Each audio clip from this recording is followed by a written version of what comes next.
Hey there. Hello, how do you do? My name's Harry Weston. Thanks for coming. It's the 80s, darling. It's 1984. Early part of the year. I'm working at the fancy booze store on 63rd Street and Madison Avenue in Manhattan. This is not about that. This is about my co-worker there. His name's Jim. He's real friendly. You get along pretty well with a lot of your coworkers there because when you're in the trenches like that, when you're working against the public and you're selling so much booze, so much product is going over the counters, and there's so much money, so many transactions, and people can be difficult, and it's a lot of hard work, and you become thick as thieves with each other when you're in the trenches. There's this sort of us versus them mentality when it comes to dealing with the public. If you've ever been in retail, I'm sure you understand. It's like that. So he and I are pretty good work acquaintances. You know what I mean? We're not friends yet or anything like that, but he's like, come on down. I play with a band. And if you come on down to every Tuesday night to 9th Street, we have a spaghetti dinner. It's only $1. All you do is pay $1 and you come on in and you have a dinner. And then there's music. You ought to come on down. And I'm like, ooh, that sounds fun. He goes, yeah, I play in a band. I play the trombone. And I'm like, that's fantastic. You seem too normal to be a musician, but that was pretty cool. So the next Tuesday comes up and I go on down to the spaghetti dinner at 9th Street. And it's a basement apartment. You walk down a flight of steps from the street and you go into this apartment there on 9th Street. East 9th Street, we're in the East Village. And it's a huge basement apartment. It's huge. There's 4 picnic tables. Regular outside picnic tables inside in this basement. And then there's a huge area that's just sort of blank. It turns out that's the dance floor. And then there's a little stage area where the band plays. Fantastic. And then there's a kitchen area back there. And they're cooking a giant prison-sized pot of spaghetti. And they have this giant pot of spinach noodle spaghetti. Oh, and they have 2 or 3 people over at one of the picnic tables very rigorously grinding cheese. They're grinding mozzarella, and they're grinding what's the other one? Anyhow, so they're getting all this fresh cheese, Parmesan. Couldn't think of it. Anyhow, so they got this huge amount of cheese in this giant pot of spaghetti, and it's bring your own booze. And Jim and I work at a fancy booze store, so I bought a nice bottle of wine so that you could have that with spaghetti, and I got Chateau Talbot, 1975.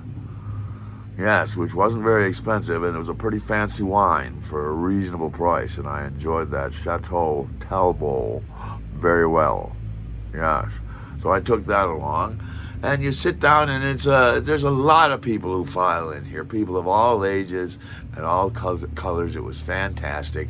We got young people. There's a couple of families there with a couple of 10-year-old kids. There's grown-ups. There's adults. There's senior citizens. There's white and black people. And it's just a beautiful event. And a lot of delicious food. And so then they bring out the food. You go, and you get a big plate of food and a big bunch of Parmesan cheese on it, and you have your wine, and you're sharing your wine with everybody, and everybody, throughout the course of dinner becomes pretty good friends or pretty good acquaintances, and we're chatting it up with each other. It's fabulous. But then at 9:00, straight up, the music starts. This is a band called the On the Lam Street Band. And I had no idea what to expect. But at 9:00, straight up, pop-a-da-ba-da-pop, pop, it was a Dixieland jazz band. It was fantastic. So the sort of leader of the band there is a man, a long blonde hair and mustache and beard. And he played the saxophone, and he turned around and he played the piano too. And he was sort of the leader of the band. And there was a fellow there who played the trumpet. He had a fedora on. There was a one-armed guy who played the tuba. My friend Jim is on the trombone. There's a cat back there on drums, and there's a guy who looks like President Woodrow Wilson himself on banjo. It was fantastic. Excuse me. So, 9 o'clock, the music starts up, and in about, and in 1/2 of 1 second, everybody in the room is already in a great mood. It was so much fun, and the music begins, and people just rush out to the dance floor, and we're having the greatest time. Well, it was a concert like that from 9 o'clock until 11 o'clock. Straight up, 11 o'clock, the music stops, and the concert's over, and everybody goes home. This got to be a regular occurrence. I went to the Tuesday night spaghetti dinner every Tuesday for months. It was fantastic. You get to know people. There was one of my sort of unofficial dance partners was a beautiful young woman with long hair named Robin. And when I would hit the dance floor, I've got a couple of dances, and they're not typical dances. And there's the Kentucky Stomp, and there's the Broken Puppet, and there's the Frankenstein Droll, and those are my main 3 favorite dances. And my, of course, favorite is the Broken Puppet. Dancing on one leg, that's another one of my favorites as well. But anyhow, when I hit the floor with Robin, she and I connected, and when I started to dance on one leg, and Robin's like, okay, and so she whipped up her leg, and we're dancing on one leg together. And then I do a little Broken Puppet, and she's doing some Broken Puppet too. This was a dance match made in heaven. We had so much fun with each other. Robin and I cleared the floor a couple of times. We would be waltzing against the tempo of the music sometimes. Da da da da da da da da da da da. And the dance floor would sort of open up a little bit. They're doing some grand ballroom dancing in the middle of the Dixieland Jazz. It was so much fun. And occasionally I would lose myself, but I'm on the dance floor. I remember one night I'm out there, and you didn't always have a partner. It didn't matter. You know what I mean? The music was so great. It would start, and you would just go out. Robin wasn't there one night, so I'm out there alone. And I'm dancing, and I'm alone, and I got my eyes shut, and I'm doing sort of close. I'm not flailing about. I'm not sort of close to myself. Excuse me, I'm going to cough. I'm going a little sip of coffee here. Excuse me. And I'm dancing alone, and I'm sort of spinning around, and I'm doing, a gentle version of the Broken Puppet, and the music's going. And at one point, I open my eyes, and I'm the only one on the dance floor. When I went into myself, they said, this dude is in the zone, and they all backed up, and I opened my eyes, and there was a ring of people on the whole dance floor looking at me. I was mortified and a little bit proud, too, at the same time. Anyhow, I'll never forget that. That was the On the Lam Street Band Spaghetti Dinner.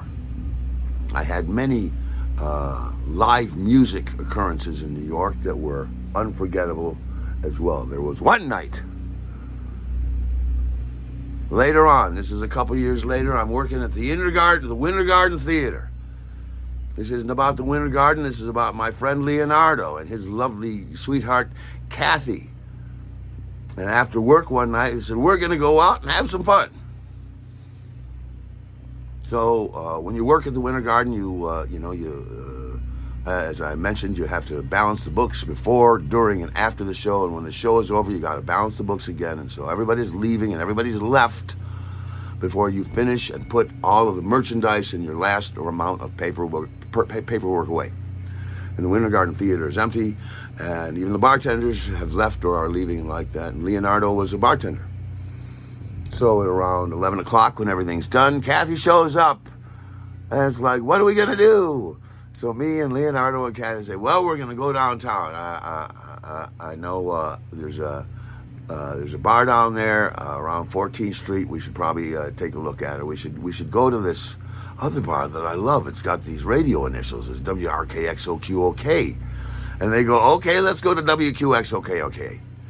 And so we go down to one of my favorite bars in New York, WRXQMOMLLSMFT.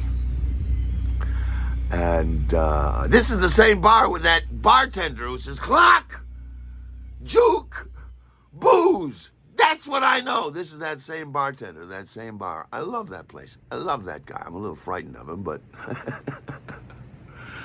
So we go down there and we have a couple of drinks. He didn't have a nervous breakdown that night or anything like that. Leonardo and Kathy and I are just having a couple of beers. I had a Bass Pale Ale. You know, Kathy had some sort of cocktail, and Leonardo, ever serious, just had some sort of ale himself. And we walk out into the night, and he said, oh, you know, I think we should probably get a little food in our stomach because I'm sort of hungry. And Leonard said, let's go get a bodega. A bodega? He says, yeah, we'll go over there's a Blarney Stone bar over here. We know they have a steam table. They got bodegas. And I'm going, oh, you mean bodegas? We made much of that, and we walked over to the Blarney Stone on 14th Street. And yes, they had bodegas and potatoes. But we had a couple of bodegas.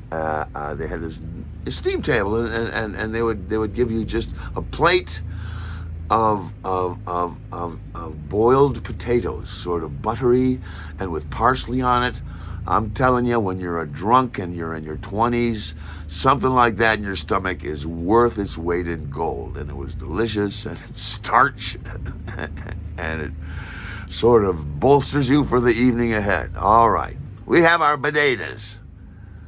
And we leave the Blarney Stone and we walk around over to First Avenue, and we turn down First and we cross in front of a bar, and we hear a huge racket from indoors. There was a huge ovation. Apparently there was some live music in there.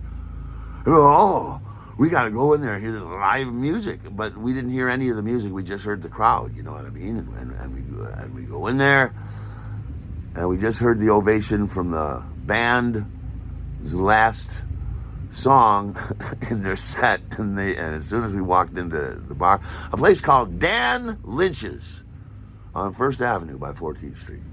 Good old gut bucket blues jazz joint. You go in there and everything smells like spilled beer on the floor, and everybody's cigarette butts and everybody's perfume and everybody's sweat. There's just something about the smell of an old-timey bar room and that stale beer and cigarettes that says, yep, I need to have a beer and a cigarette in my hand right now.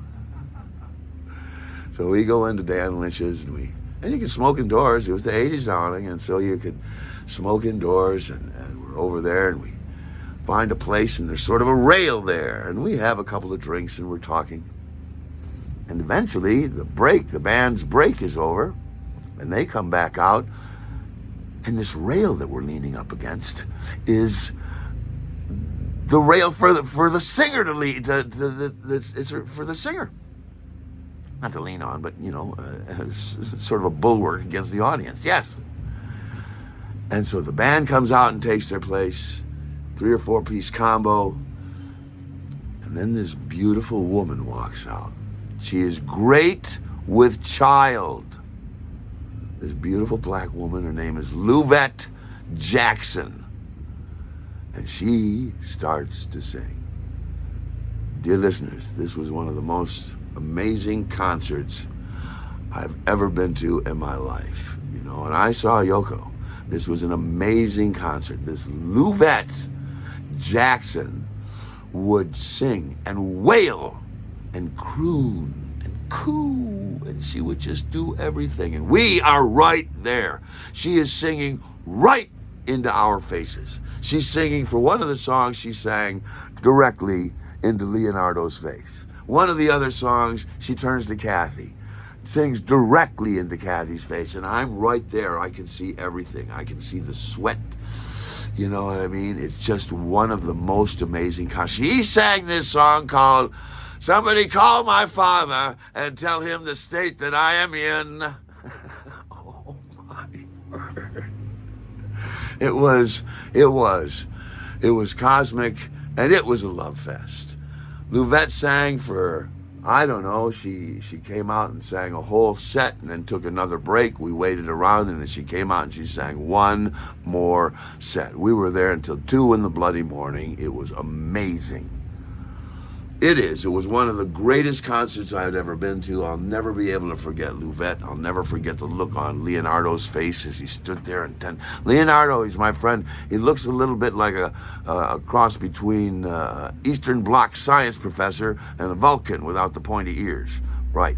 And so he's a very intense individual, and he's looking at Louvette, and Louvette is singing directly in his face. I'll never forget this. And then Kathy, she's so sweet and beautiful. She's sitting there, eyes wide, and Louvette's singing right in her face. I'm right there. I'm a foot away from this. I'll never forget it. It was one of the great concerts.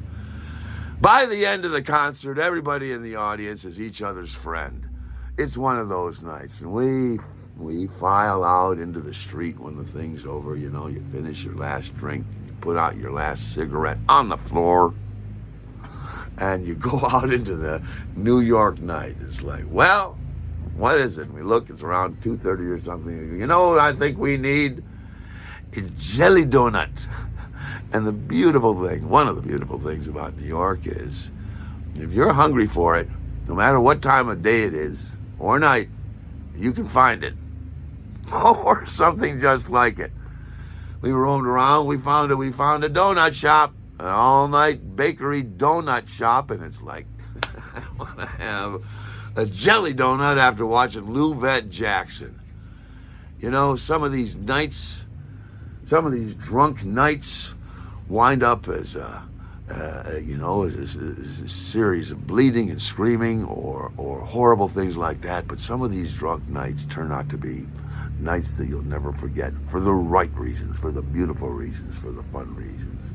Louvette Jackson, I'll never forget it.